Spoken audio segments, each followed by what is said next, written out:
Ladies and gentlemen, my guest.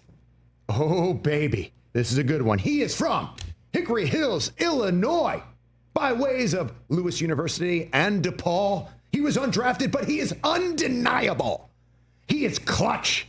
He's got a bobblehead. Ladies and gentlemen, Cleveland Cavaliers' own Max Strus. Yeah, that is awesome. Wow, look at that intro, man. I really appreciate that. You deserve it. You deserve it, my friend. I mean, honestly, I've been a Cleveland Cavaliers fan ever since watching them at Richfield Coliseum and seeing the way you guys play. It feels like you guys have a special bond. Is that true? And how have you developed that culture?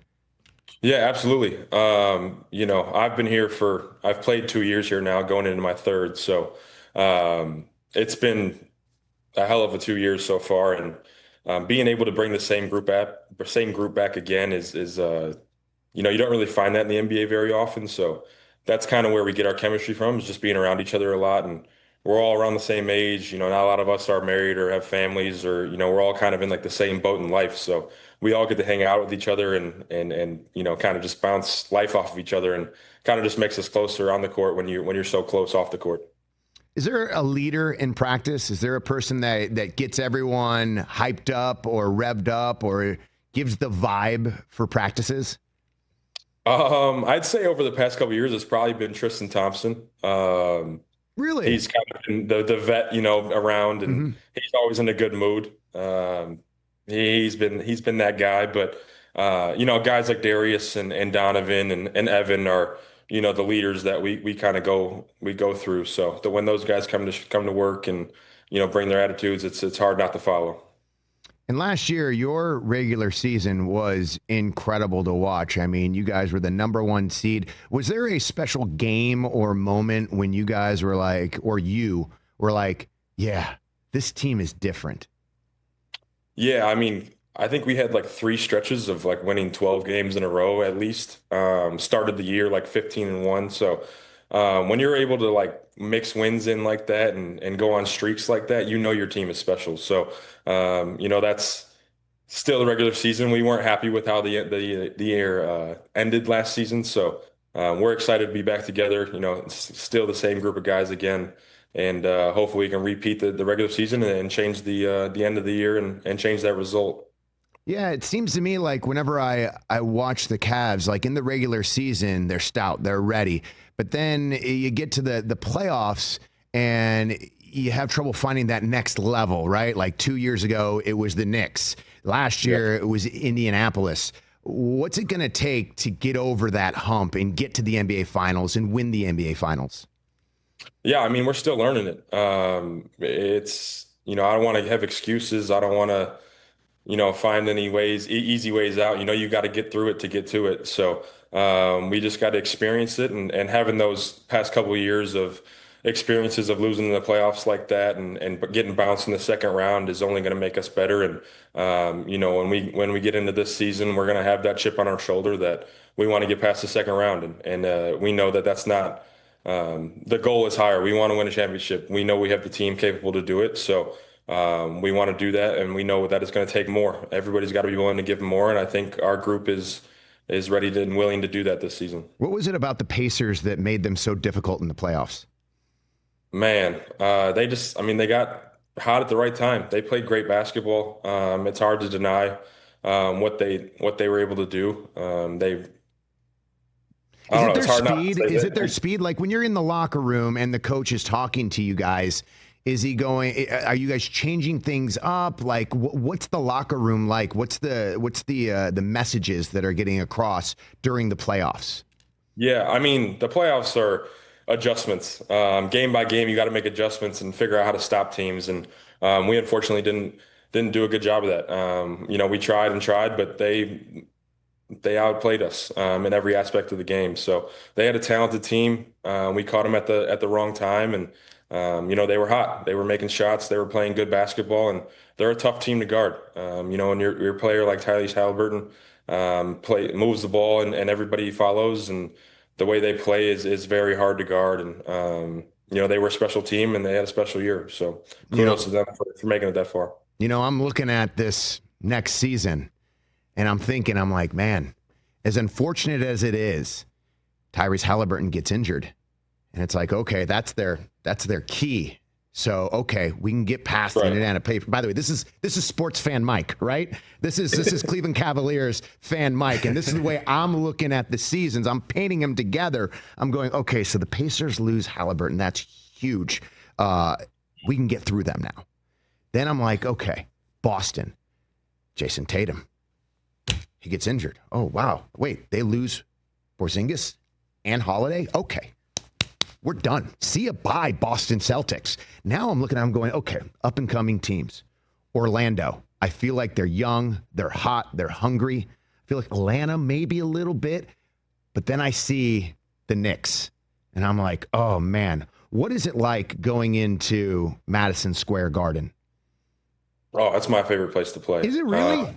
Oh, yeah. Yeah, you can't beat it. I played there in college. I played in the Big East, so we had our conference tournament there, and there's nothing like it. I mean, just the Christmas, and we're playing there on Christmas this year. I cannot wait for that. It's going to be a cool moment and bucket list moment for sure. But Madison Square Garden is the best. But when you're talking about the East, man, you don't want to count anybody out. You don't want to, just because of an injury or something like that. There's still good teams out there, and it's still going to be a challenge. So we're excited for that challenge, and hopefully, you're calling all these other teams. Hopefully, we're saying the Cavaliers as well. So, oh man, I love the Cleveland Cavaliers, and I love this team. It just feels there's something about you guys that you guys seem like you're truly friendship. There's true chemistry.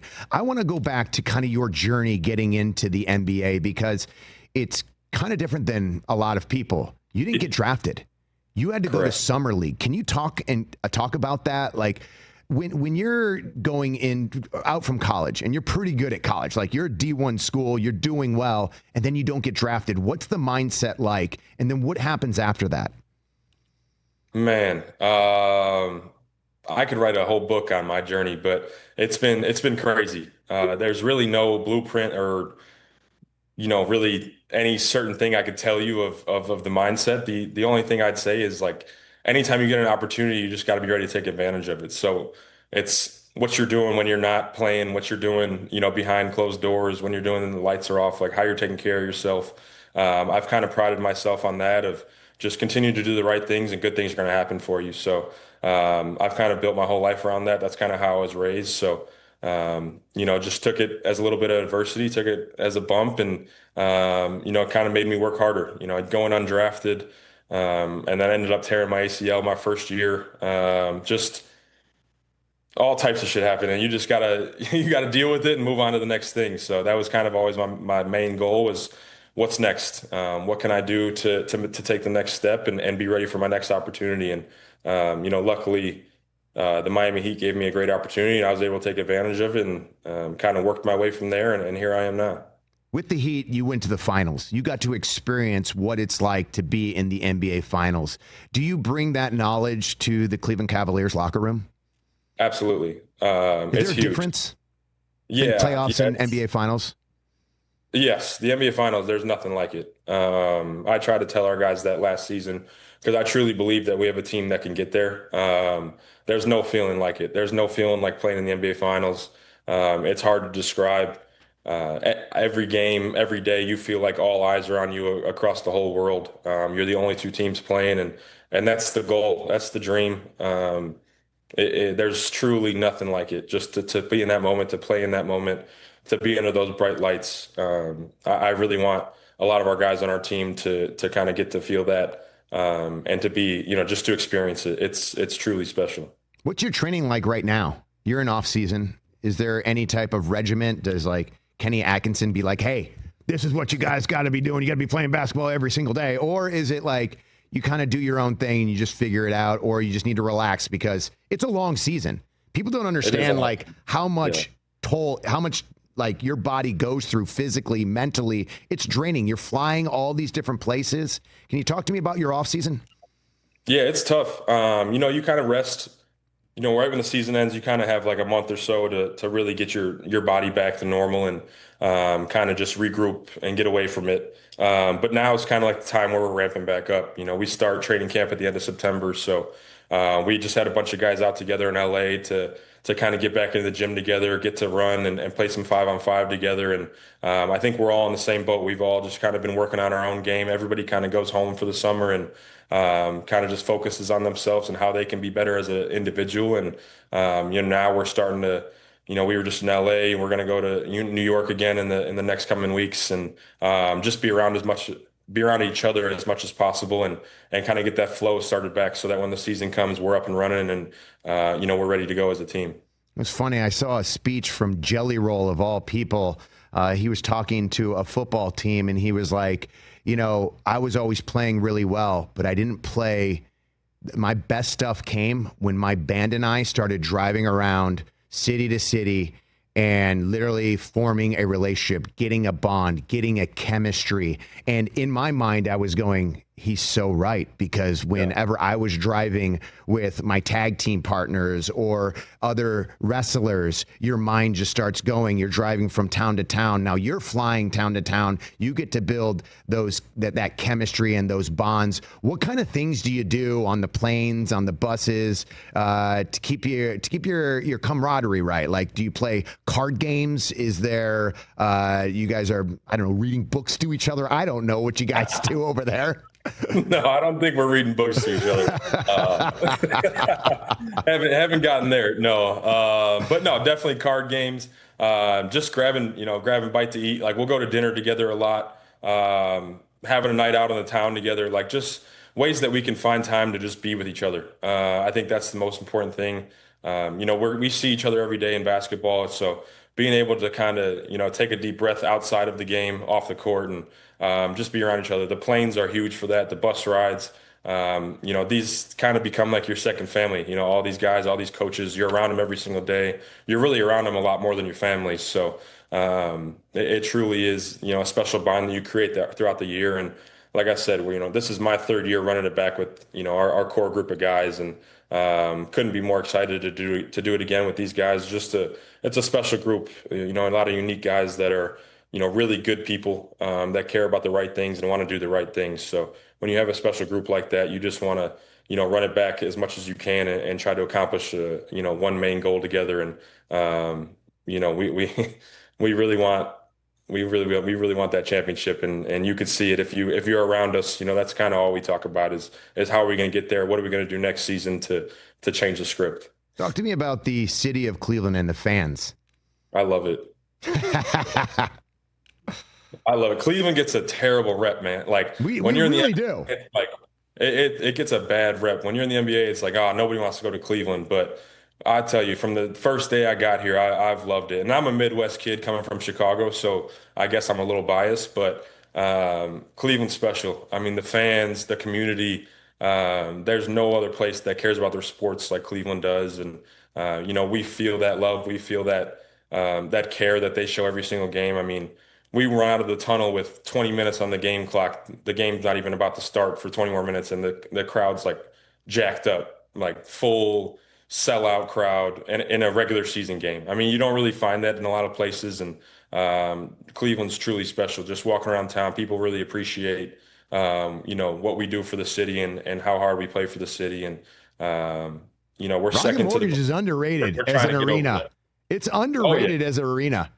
Like, it is loud, it's jam-packed, and it's so much fun. And the fans are so into everything that you guys are doing. And we can tell, as fans, we know when a team likes each other, likes being around each other. And to watch you guys play, it's truly fun. It's an honor. Talk to me about growing up in Chicago. Were you a Michael Jordan fan? Were you, or were you a LeBron James fan? Like, what kind of person? Who was your biggest influence? I guess is what I'm asking. I was more of a Derrick Rose guy. Oh, really?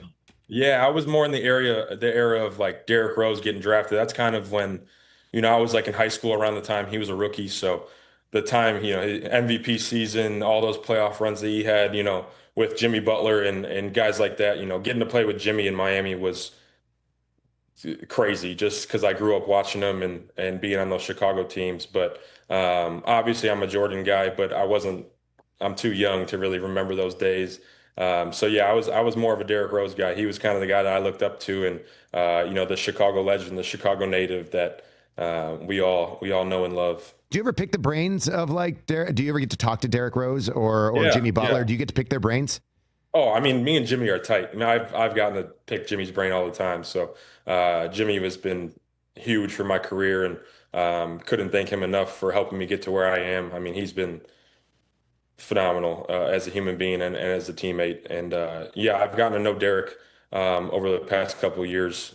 We've had the same trainer that I had in college. One of my assistant coaches trained him in high school, so I've gotten to know Derek, and he's a great person as well. Any ideas, anytime I want to talk to him or ask for advice, he's always there, and truly a great human being. Nice. I got a big question. This one's the most important question out of them all. Whose half-court shot was better? Mine, at the NBA All-Star Celebrity Game during the weekend, I shot a half-court shot, and we were down by 3 points, mind you, and this was a 4-point shot. Now, also, by the way, Richard Jefferson was a coach, a commentator, and then he became a player during this. There was a 6-on-6 part. This shot was, I shot the ball, and the went, and it made it into the hole. It was a 4-point shot. We would have won, but Giannis was doing this because he was the coach of the other team. And so everyone was like, because it was more newsworthy that Giannis's team won because my coach was Fat Joe. And so they were like this, Giannis is doing this. And so the referees did this. And so mine did not count, but it made it in. And it's known as like one of the greatest celebrity shots that's ever been done. And it didn't count. Or your 59-footer against the Mavs. I mean, I'm going to answer this to be a little cockier. I had it as holding my laptop up, but do you have a bobblehead of your shot or no? No, I don't. No, I don't have a bobblehead of my. I love the fact that you have the bobblehead with you. It's usually, I'm literally sitting like I have my laptop on top of the bobblehead. To be honest, I think you're just carrying it around with you as like a token, being like, hey, guys, just so you all know, I got a bobblehead about me. What is that like? What is that like hitting a shot that and then an eruption happens? Like you created a moment. Like out of all the moments that you had, did you think this would be the moment? No. I mean, it's been crazy. I mean, I feel like it's all anybody kind of remembers me for. Anytime I go somewhere or anytime like a kid asks me for an autograph, it's like, dude, that half court shot was insane. I was like, that was like 2 years ago, man. Like I've done something else other than that, but no, it's crazy. I mean, it was a remarkable moment and something I'll never forget, obviously, but it was crazy. All right. For it to still be talked about. Your shot gets the token because you got a bobblehead out of it. Hey, man, thank you so much for giving us your time. We really appreciate it. Good luck in the season. I will be rooting for the Cleveland Cavaliers. I truly believe, you don't have to say it, I think you guys are going to the NBA Finals, and I think you're winning it this year. I think this is the year for Cleveland. And whenever you guys do well, whenever the Browns do well, whenever the Guardians do well, the entire city thrives. So we thank you for your hard work and your dedication to the sport. Appreciate you, Max. Thank you very much for joining us. Thank you for having us. Thank you for having me. We'll see you at a game this year, I hope. Yeah, I'll be there. I'll be Right. front row. High-fiving. Love it. High-fiving. All right. Let's do it. All right, Max. Love it. That was awesome. Man, What a cool guy. that was awesome. Like I love talking to people about Cleveland because every time you hear from them, they're like, I love it. I just love it. And I love it too. Catch the Rich Eisen Show live weekdays from 12 to 3 p.m. Eastern on Roku Sports Channel in the U.S.